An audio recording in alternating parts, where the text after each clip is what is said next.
Hello, welcome ICC men's টি20 world cup 2026-এর দ্বিতীয় সেমিফাইনাল ম্যাচের প্রিভিউতে, যেখানে মুখোমুখি হতে যাচ্ছে ভারত এবং ইংল্যান্ড। ম্যাচটি অনুষ্ঠিত হতে যাচ্ছে মুম্বাইয়ের ওয়ানখেড়ে স্টেডিয়ামে, যেখানে লাস্ট 16 ম্যাচের মধ্যে 8টা জয় পেয়েছে যারা প্রথমে ব্যাট করেছে এবং 8টা জয় পেয়েছে যারা প্রথমে বল করেছে। অর্থাৎ পার্সেন্টেজের দিক থেকে সমান সমান জয় আছে ব্যাট এবং বোলিং সাইডের। Average first innings score T20 ফরম্যাটে এখানে 187 run, second innings score 162 run. Last 10 ম্যাচে এখানে ফাস্ট বলাররা 61টা উইকেট পেয়েছে, যেটা পার্সেন্টেজের দিক থেকে 55, এবং স্পিনাররা 50 উইকেট পেয়েছে, যেটা পার্সেন্টেজের দিক থেকে 45। এই ভেন্যুতে টসে জিতে ক্যাপ্টেনরা স্বভাবতই বোলিং নিতে ভালোবাসেন, কেননা লাস্ট 16 ম্যাচের বিবেচনায় এখানে 14টা ম্যাচই টসে জিতে বোলিংয়ের সিদ্ধান্ত নিয়েছেন ক্যাপ্টেনরা, 2টা ম্যাচ নিয়েছেন ব্যাটিংয়ের সিদ্ধান্ত। আমরা যদি আগামীকালকে অনুষ্ঠিত হতে যাওয়া ম্যাচের পিচ রিপোর্টটা দেখতে যাই, ওয়াংখেড়ের পিচ ব্যাটিং সহায়ক উইকেট মূলত স্ট্রোক প্লের জন্যই অনুকূল। ফাস্ট বলাররা শুরুতেই সামান্য সিম মুভমেন্ট ও বাড়তি বাউন্স পেতে পারে, এবং মুম্বাইয়ে ম্যাচ যত এগোবে স্পিনাররা কিছুটা টার্ন পেতে পারে। যদিও বা এখানে অতীত রেকর্ড আছে টসে জিতে ক্যাপ্টেনরা বোলিংয়ের সিদ্ধান্তই নিতে পছন্দ করেন, তবে লাস্ট 7 ম্যাচের বিবেচনায় এখানে ক্যাপ্টেনরা টসে জিতে ব্যাটিংয়েই চাইবে। মুম্বাইয়ের ওয়াংখেড়ে স্টেডিয়ামে আবহাওয়া রিপোর্ট যদি আমরা জানি, বৃহস্পতিবার সন্ধ্যায় তাপমাত্রা প্রায় 27 ডিগ্রি সেলসিয়াস থাকবে। বাতাস উত্তর উত্তর পশ্চিম 13 কিলোমিটার পার ঘন্টায় থাকবে। বৃষ্টির সম্ভাবনা একেবারেই নেই এবং মেঘের আচ্ছাদন হওয়ারও সম্ভাবনা একেবারেই শূন্য। 2026 সালে টি20 বিশ্বকাপে ওয়াংখেড়ে স্টেডিয়ামে এখন পর্যন্ত 60টি ম্যাচ অনুষ্ঠিত হয়েছে।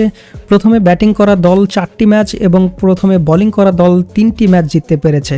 প্রথমে ব্যাটিং গড় স্কোর 174.42 এবং দ্বিতীয় ইনিংসে ব্যাটিং গড় স্কোর 150.57।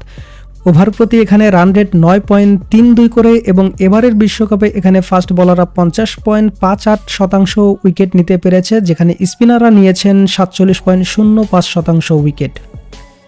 এই পর্যায়ে আমরা জানাবো দুদলের সম্ভাব্য একাদশ।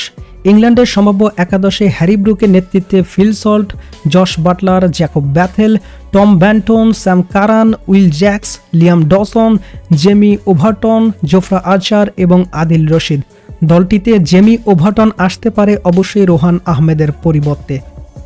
অপরদিকে ভারত হয়তো তাদের অপরিবর্তিত একাদশ নিয়েই খেলবেন, যেখানে সূর্যকুমার যাদবের নেতৃত্বে সঞ্জু স্যামসন, অভিষেক শর্মা, ঈশান কিষান, হার্দিক পান্ডিয়া, তিলক ভার্মা, শিবম দুবে, অক্ষর প্যাটেল, আর্শদীপ সিং, বরুণ চক্রবর্তী এবং জাসপ্রীত বুমরাহই থাকবেন। আমরা এই পর্যায়ে আপনাদেরকে জানাবো দুদলের হেড টু হেড পরিসংখ্যান।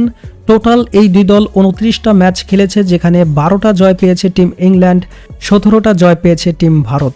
তবে লাস্ট 10 ম্যাচের পরিসংখ্যানেও দেখতে পাচ্ছেন 7 ম্যাচ জয় পেয়েছে ভারত, ইংল্যান্ড পেয়েছে 3 ম্যাচ জয়। এবং টিম ফর্ম যদি আমরা খেয়াল করি, লাস্ট 5 ম্যাচের মধ্যে টিম ইন্ডিয়া 4টা জয়লাভ করেছে, একটা হেরেছে, যেখানে ইংল্যান্ড লাস্ট 5 ম্যাচের মধ্যে 5টা ম্যাচেই জয়লাভ করতে পেরেছেন। টিম কম্প্যারিজন থেকেও লাস্ট 10 ম্যাচের পরিপ্রেক্ষিতে ভারত 10 ম্যাচের মধ্যে 8টা জিততে পেরেছে, ইংল্যান্ড জিতেছে 9টা। অ্যাভারেজ স্কোর ভারতের লাস্ট 10 ম্যাচে 198, যেখানে ইংল্যান্ডের 160। হাইস্ট স্কোর ভারতের 271, যেখানে ইংল্যান্ডের 202, এবং লোয়েস্ট স্কোর ভারতের 111, যেখানে ইংল্যান্ডের 125। এছাড়াও যদি আমরা দেখি লাস্ট 10 ম্যাচের পরিপ্রেক্ষিতে দু দলের টপ পারফর্মার কারা কারা হতে পারে, শুরুতেই দেখছেন সূর্যকুমার যাদব, দলটির অধিনায়ক। লাস্ট 10 ম্যাচে 359 রান পেয়েছে 153.4 স্ট্রাইক রেটে, এবং ভারতের ঈশান কিষানও লাস্ট 9 ম্যাচ খেলেছেন, 355 রান পেয়েছেন 200.5 স্ট্রাইক রেটে। অপরদিকে টিম ইংল্যান্ডের থেকে আছেন দলটির অধিনায়ক হ্যারি ব্রুক, লাস্ট 10 ম্যাচে 284 রান পেয়েছে 163.2 স্ট্রাইক রেটে। স্যাম কারান লাস্ট 10 ম্যাচে 228 রান পেয়েছেন 121.2 স্ট্রাইক রেটে। বলারদের লিস্টে অবশ্যই ভারতের আর্শদীপ সিং লাস্ট 8 ম্যাচে 15 উইকেট 8.5 ইকোনমিতে, জাসপ্রীত বুমরাহ লাস্ট 9 ম্যাচে 13 উইকেট 7.4 ইকোনমিতে। অপরদিকে ইংল্যান্ডের বলারদের মধ্যে আদিল রশিদ লাস্ট 10 ম্যাচে 16 উইকেট 7.1 ইকোনমিতে, এবং লিয়াম ডসন লাস্ট 10 ম্যাচে 14 উইকেট পেয়েছেন 7.32 ইকোনমিতে। দ্বিতীয় সেমিফাইনালের ম্যাচ প্রিভিউটি এখানেই শেষ করছি। ভালো লাগলে অবশ্যই ভিডিওটিতে লাইক করবেন এবং অবশ্যই আমাদের চ্যানেলটি সাবস্ক্রাইব করে সাথেই থাকবেন। ধন্যবাদ।